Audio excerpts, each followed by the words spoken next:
বাঘের মুখের শিকার ছিনিয়ে নিয়ে গেল কিউইরা। সাগরিকায় গর্জন, মিরপুরে যেন আত্মসমর্পণ। ফলাফল সিরিজ জয়ের স্বপ্ন ভেঙে চুরমার। বৃষ্টি নাকি ব্যাটিং ব্যর্থতা, সিরিজ হাতছাড়ার দায়টা কার? বুক ভারী হয়ে ওঠা লিটন অ্যাংকং এর উপলব্ধি, দায়িত্ব নিতে হবে, এলোমেলো ব্যাটিং করা চলবে না। লোয়ার অর্ডারেও চাপ সামলে উঠতে হবে, নইলে সিরিজ ফসকে যাবে। দর্শক, টি-20 সিরিজটা ড্র হয়েছে। বাংলাদেশের প্রত্যাশিত সিরিজ জয় ছিল, কিন্তু সেটা লিটন দাসরা পারেনি। কেন পারেনি, কোন জায়গাটায় সমস্যা ছিল, সে বিষয়ে আলোচনা করতে চাই। এর বাইরে আমরা আলোচনা করব আরও 3টি বিষয়। এই মুহূর্তে 71 স্টুডিওতে আছেন ক্রীড়া সাংবাদিক সঞ্জয় সাহা পিয়াল। তার কাছে চলে যাচ্ছে। সঞ্জয় সাহা পিয়াল, শুভ সকাল, কেমন আছেন? নিশ্চয়ই ভালো নেই, বাংলাদেশ আসলে সিরিজটা প্রত্যাশিতভাবে জিততে পারেন না। সেটাই আমরা অনেকে বলছি যে বৃষ্টির কারণে, আসলে বৃষ্টি কোনো কারণ হতে পারে না। বৃষ্টি সবার জন্যই একই রকম নিয়ে আসে। এবং কালকে যদি দেখেন, কালকের ম্যাচটা বৃষ্টির পরে কিন্তু সাধারণত যেটা হয় যে বোলাররা বলটা ভেজা থাকে, গ্রিপ করতে কষ্ট হয় এবং সেক্ষেত্রে অ্যাডভান্টেজটা পায় ব্যাটাররা। বাট যেটা আমরা দেখলাম যে 16 রানে 6 উইকেট আমরা হারিয়ে ফেললাম। এইটা কোনো কারণ, এটা কোনো এটা হতে পারে না। আসলে এটা কোনোভাবেই হতে পারে না। কিন্তু আমরা দেখেছি কালকে হয়েছে এবং আমরা 15 ওভার পর্যন্ত ব্যাটিং করতে পারিনি।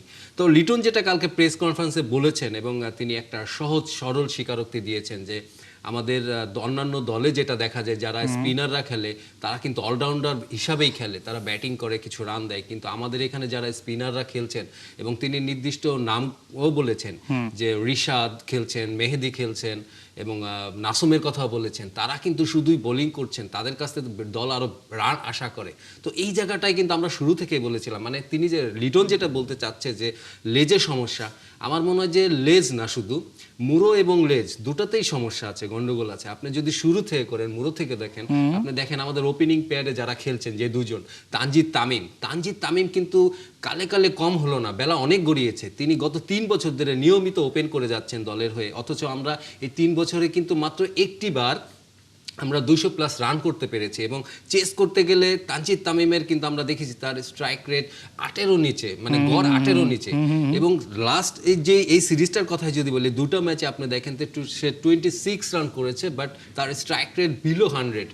একজন ওপেনার যখন নাকি আপনার বিলো 100 স্ট্রাইক রেটে ব্যাটিং করছেন, সেইখান থেকে আপনার দল কতটা আপনার লেজের কাছে আশা করতে পারেন, যেখানে মুরোতেই সমস্যা। আপনি সাইফের কথা যদি বলেন, সাইফের যেটা আমরা দেখতে পাচ্ছি যে এশিয়া কাপের পরে শুধু আফগান সিরিজে তিনি একটি ইম্প্যাক্ট ইনিংস খেলেছিলেন, তারপরে কিন্তু তার কাছ থেকে আমরা কিছুই পাইনি। তার দিনে দিনে কিন্তু তার দুর্বলতাগুলো প্রতিপক্ষ দলগুলো কিন্তু বুঝে ফেলছে।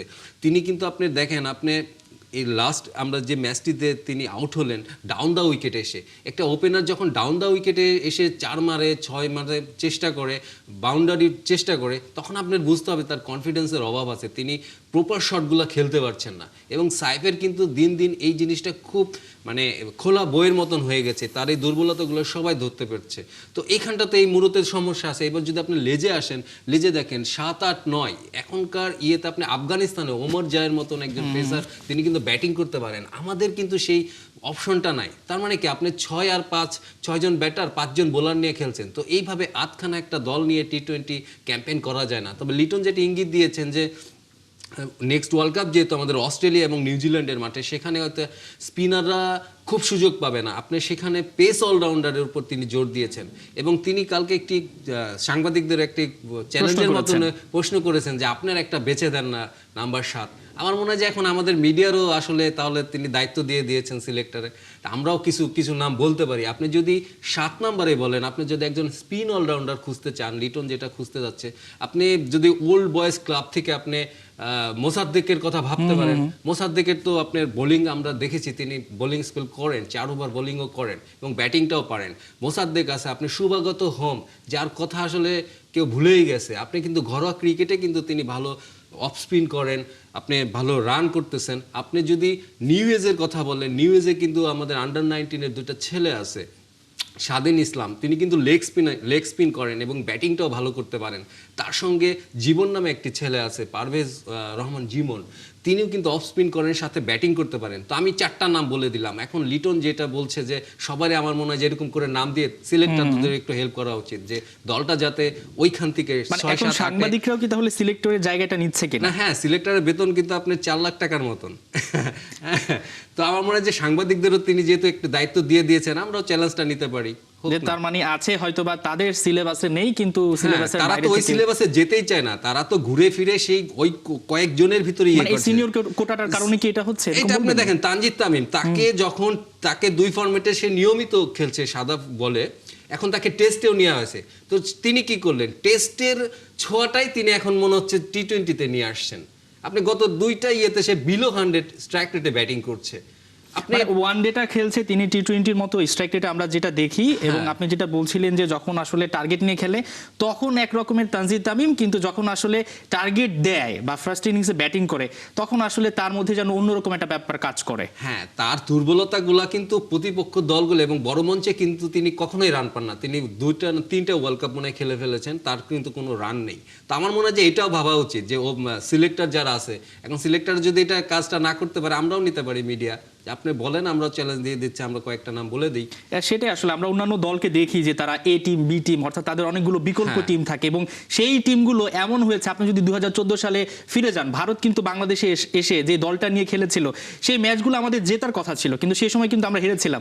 তারা কিন্তু অনায়াসে একসাথে 3-4টা সিরিজ খেলেছে, অথচ আমরা বলছি যে 7 নম্বরটাই আমাদেরকে হারিকেন দিয়ে খুঁজতে হচ্ছে। মানে অলিখিতভাবে লিটন দাস কিন্তু একেবারে বিজ্ঞাপন দিয়েছেন যে আসলে খুঁজে পাওয়া যাচ্ছে না, সেখানে আমরা তো মানে বি টিম, সি টিম গঠন করা তো স্বপ্নের ব্যাপার না। এটাই এই ক্ষেত্রে কিন্তু তামিম ইকবাল একটা নিয়েছে, যে একটা উদ্যোগ নিয়েছে যে এনসিএল-এ এইবার প্রত্যেকটি দলের কাউন্টি এবং অস্ট্রেলিয়ার শিল্ডের মতন, শিল্ড টুর্নামেন্টের মতন 2টা 11 করতে হবে, যে ফার্স্ট 11 খেলবে এবং সেকেন্ড 11 তারা 3 দিনের একটা ম্যাচ খেলবে, এবং সেকেন্ড 11 তারাই খেলার সুযোগ পাবে যারা কিনা ফার্স্ট 11-এ থাকবে না, কিংবা একটু অফ ফর্মে আছে, কিংবা বয়স কম, প্রতিভাবান, প্রথম ফার্স্ট ডিভিশন সেকেন্ড ডিভিশনে পারফর্ম করে আসছে, মেধার যাতে কোনোভাবে হারিয়ে না যায়। এটা পাইপলাইনের সংখ্যাটা আরো সমৃদ্ধ করা। মানে এখন তো যে সিলেক্টরদের বলবেন বিপিএলও দল করতে পারে না, তারা 8টা দলও করতে পারে না, যে ক্রিকেটার নাই। আমার মনে হয় যে ক্রিকেটার আছে আমাদের, বাট তারা ওই সুযোগটা পায় না। আপনি দেখবেন যারা প্রিমিয়ার লিগ খেলে তারাই ডিপিএল খেলে, তারাই ন্যাশনাল টিমে আসে,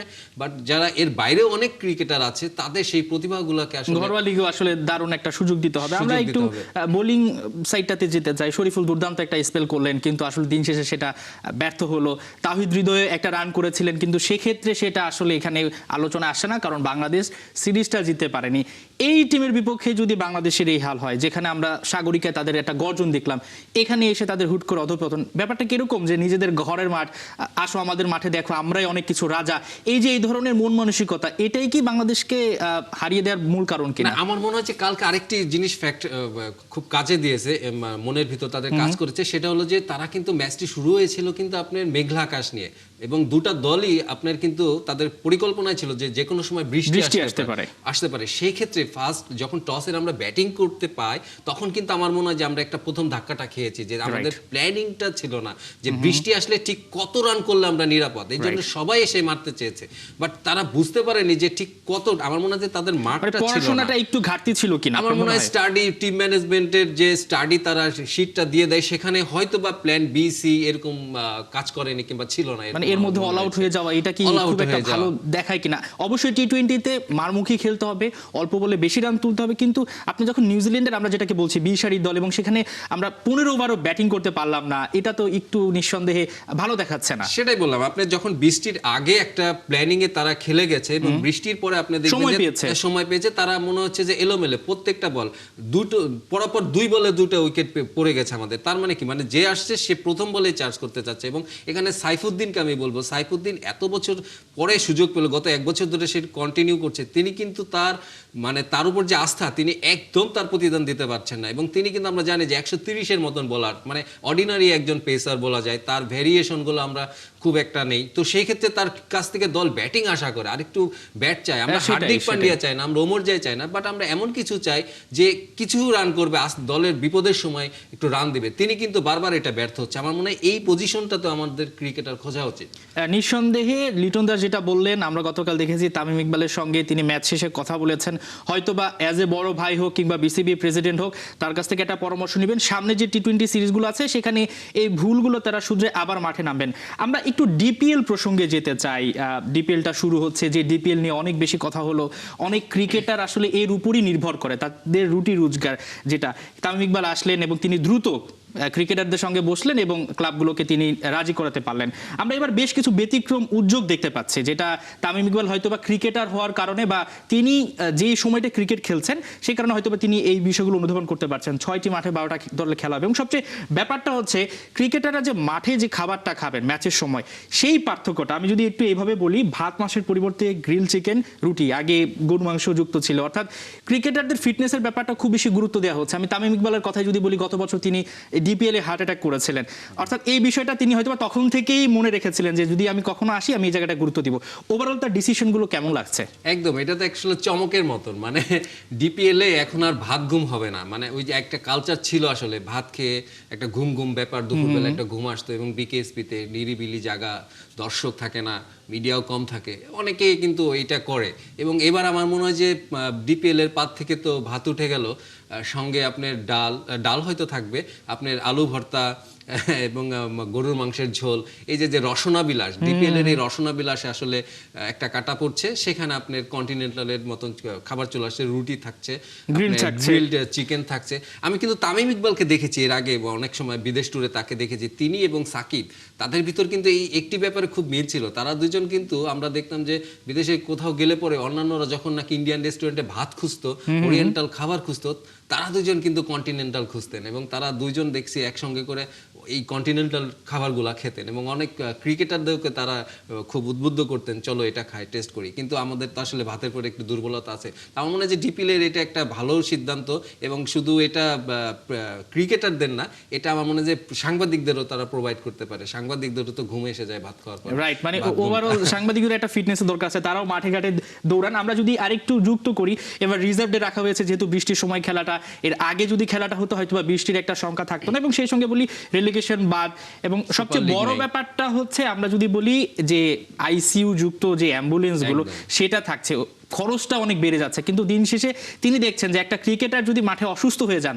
যেই টাকাটা খরচ হবে তার চাইতে যদি একটা সুরক্ষা রাখা যায়, ক্রিকেটারদের তো একটা মানসিক এটা একটা শান্তিও লাগবে যে না একটা অ্যাম্বুলেন্স আছে, এই ধরনের খাবার।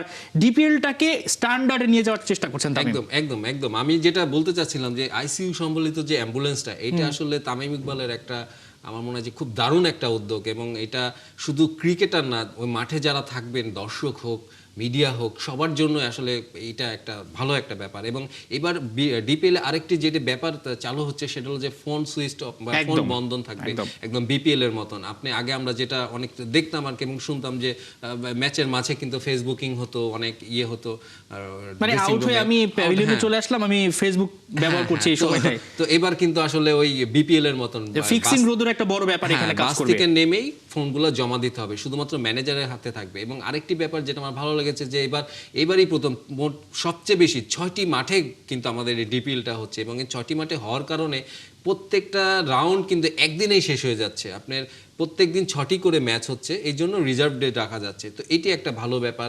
এবং আরও একটা যেটা আমার মনে হয়েছে যে ওই দুর্নীতি দমন যে আকু আমাদের আছে, সেই আকুর আইন অনুযায়ী এবং সব ওই অনুযায়ী কিন্তু ক্রিকেটার এবং টিমগুলো পরিচালিত হবে। তো সব মিলিয়ে আসলে ডিপিএল আমাদের কাছে তো খুবই একটা আকর্ষণীয় একটা ইভেন্ট, সেটাকে আকর্ষণীয় করে তোলাটা চেষ্টা করা হচ্ছে। আমাদের হাতে একেবারে সময় কম। আমরা আজকে পিএসএল এর ফাইনাল, আমরা যদি একটু গর্বের সঙ্গে বলি যে নাহিদ রানাকে উড়িয়ে নিয়ে যাওয়া হয়েছে শুধুমাত্র ফাইনালের জন্য। একেবারে তিনি কিপ্টে বলার সঙ্গে তার গতি, বাউন্স রয়েছে, তার দিকে একটা আলাদা ফোকাস থাকবে নিঃসন্দেহে এবং তিনি চ্যাম্পিয়ন হয়ে ফিরবেন আশা করছি। অবশ্যই। গতবার কিন্তু আমরা রিশাদকে চ্যাম্পিয়ন হিসেবে পেয়েছিলাম, প্রথম বাংলাদেশি হিসেবে তিনি পিএসএল চ্যাম্পিয়ন হয়ে এসেছিলেন এবং আমরা অপেক্ষা করছি এবার আমাদের নাহিদ রানা সেই দ্বিতীয় বাংলাদেশি হিসাবে পিএসএল চ্যাম্পিয়ন হয়ে ফিরবেন। এবং নাহিদ রানা যেটা বললেন, তার সে 7 উইকেট পেয়েছে 4 উইকেটে। এটার চেয়েও বড় ব্যাপার যেটা সবাইকে আকর্ষণ করেছে ওখানে, সেটা হচ্ছে তার ইকোনমি। তিনি ওভার প্রতি 6-এর নিচে রান দিয়েছেন। এটা যে কোনো টুর্নামেন্ট, ফ্রাঞ্চাইজি টুর্নামেন্টে যে কোনো ফ্রাঞ্চাইজির কাছে এটা একটা আকর্ষণীয় ব্যাপার। তো পিএসএল এ আমাদের নাহিদ রানা হচ্ছে আসলে একটা মানে কি বলবো, মুস্তাফিজের পর প্রথম আইকন যিনি কিনা বিশ্ব মঞ্চে এরকম মাথাতে যাচ্ছেন। তো আমরা সবাই আসলে আজকে পেশাওয়ারের সাপোর্ট করবো আশা করি। একদমই শেষ পর্যায়ে আছি। নতুন কুড়ির উদ্বোধন হয়েছে, নতুন কুড়ি স্পোর্টস। সেই 80-র দশকে ছিল সেটা অন্যরকম, এখন আসলে স্পোর্টসটা যুক্ত হয়েছে। আমিনুল হক নিজেও ফুটবলার ছিলেন, সেই সঙ্গে যদি বলি খেলাধুলা প্রিয় একজন প্রধানমন্ত্রী, তিনিও আসলে এই ব্যাপারটাকে গুরুত্ব দিয়েছেন। খাবারের টেবিল থেকে সেটা বাস্তবায়ন হয়েছে খুবই অল্প সময়ের মধ্যে। আমরা আসলে যে প্রতিভাগুলো আমরা চাই সেটা তো এখন নিঃসন্দেহে আরো বেশি উঠে আসবে। এর মাধ্যমে? এটা কিন্তু আমরা কালকে আমাদের মিডিয়াতে আমরা বড় করে নিউজ করেছি এবং যেটা দেখেছি আমরা যে এটার ভিতরে সবার একটা নতুনদের ভিতরে একটা আগ্রহ আছে। প্রায় 1,70,000 অ্যাথলেট, কিশোর কিশোরী কিন্তু তারা শিশুরা কিন্তু এখানে রেজিস্ট্রেশন করেছে। এবং আমার যেটা এই ব্যাপার নিয়ে কিন্তু আমাদের ক্রীড়ামন্ত্রী কিন্তু সাংবাদিকদের সঙ্গে বসেছিল যে কোন কোন ইভেন্ট রাখা যায়, সেখানে কিন্তু আমরা অনেক মতামত দিয়েছিলাম। তো এখানে 8টি ইভেন্ট রয়েছে। 8টি ইভেন্ট রয়েছে। তো 8টি ইভেন্টে একটি প্রতিযোগী 2টি করে যে কোনো সর্বোচ্চ 2টি ইভেন্ট অংশ নিতে পারে। তো এখানে যেটা হয় যে একটা যেটা আলোড়ন আছে, কিন্তু আমরা এর অতীতে দেখেছি যে এখানে লুফলসগুলো থাকে আসলে সিলেকশনে, এবং সিলেকশনে একটা স্বজনপ্রীতি দেখা যায় মফস্বলে, যেহেতু সেখানে অতটা মনিটরিং থাকে না, ওইটা কিন্তু থাকে। আমার মনে হয় যে এইটার ব্যাপারটা যদি ক্রীড়া মন্ত্রণালয় আরেকটু নজর দেয় যে এই স্বজনপ্রীতিটা যেন না থাকে, সত্যিকারের প্রতিভা যাতে উঠে আসে, তাহলে কিন্তু এই ইভেন্ট থেকে আপনার মানুষের ভরসা বাড়বে এবং অংশগ্রহণ অনেক বাড়বে। আমার মনে হয় যে এই দিকটা নজর দিলে পরে এই অভিযানটা, যে ক্যাম্পেইনটা আমরা শুরু করছি এই নতুন করেই একদিন পরিস্ফুটিত হয়ে আসলে আমাদের বাংলাদেশের অ্যাম্বাসেডর হবে, সেই প্রত্যাশা আমরাও করছি। এবং এখানে একটা গুরুত্বপূর্ণ ব্যাপার হচ্ছে যে বিকেএসপির কেউ অংশগ্রহণ করতে পারবে না। আর আপনি যেটা বললেন যে মফস্বলে যে স্বজনপ্রীতি, সেটাও উঠে আসবে, কেননা আমরা একজন ইয়াং ক্রীড়া প্রতিমন্ত্রী পেয়েছি। নিঃসন্দেহে সেই বিষয়গুলো দেখবেন। আপনাকে অসংখ্য ধন্যবাদ সঞ্জয় সাপিয়াল আমাদেরকে সময় দেওয়ার জন্য। আমরা আসলে সময়ের অভাবে অনেক কিছুই আলোচনা করতে পারিনি, আবারও আপনার সঙ্গে কখনো আলোচনায় ফিরবো। দর্শক, আমরা আলোচনা করছিলাম বেশ কিছু বিষয়ে। বাংলাদেশ টি-20 সিরিজটা জিততে গিয়েও আসলে জিততে পারেনি, সিরিজটা ড্র হয়েছে। সেই সঙ্গে আজকে পিএসএল এর ফাইনাল। নাহিদ রানা নিঃসন্দেহে ট্রফি জয়ের একটা উদযাপন নিয়ে দেশে ফিরবে।